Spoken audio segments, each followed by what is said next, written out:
Генерално мирно и без поголеми нарушувања на изборниот процес изминува изборниот ден, сепак полицијата констатира случај на подкуп. Попладнево информација и за приведување на две лица пред избирачко место. Сања Трајковска-Ставров е пред Министерството за внатрешни работи. Сања, што се нотира досега МВР и обвинителството? Мирен изборен ден, Тања, без поголеми нерегуларности, меѓутоа со приведувања, меѓу кои и за изборни подкупи. Ова сумирано во една реченица нотираа надлежните. Сепак ќе започнам со она што е последна најнова информација, а тоа е една шпекулација, би рекла, што се појави во попладневните часови, дека е уапсено лице кое било член на изборен одбор на избирачко место лоцирано во Чаир. Ваквата информација беше демантирана од страна на Министерството за внатрешни работи, од каде што кажаа дека сепак имало приведување во Чаир. Станува збор за двајца граѓани кои во дворот на избирачко место во Чаир се представувале како набљудувачи и одбиле да се легитимираат пред полициските службеници пошто биле приведени. Претходно од Министерството за внатрешни работи информираа дека приведени се две лица во Прилеп поради сомнежи за изборен подкуп.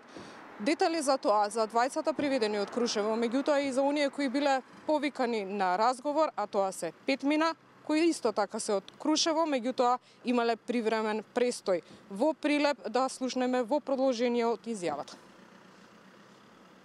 Досега не се регистрирани посериозни нарушувања на јавниот ред и мир. Во 9 часот во Прилеп полициски службеници од ОВР Прилеп во врска со кривично дело подкуп при избори и гласање ги лишија од слобода БХ и ДС од Крушево. Во врска со истиот настан во полициска станица во Прилеп повикани се 5 лица од Крушево со престој во Прилеп. По целосно документирање на случајот ќе следува соодветна пријава.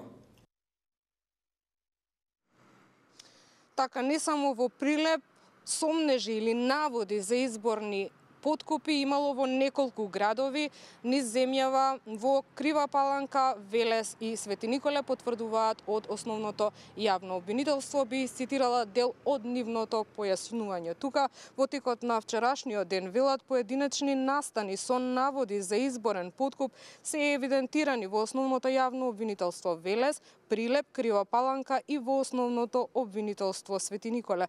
Во сите нив се превземаат действија по насоки на јавен обвинител за испитување на наводите.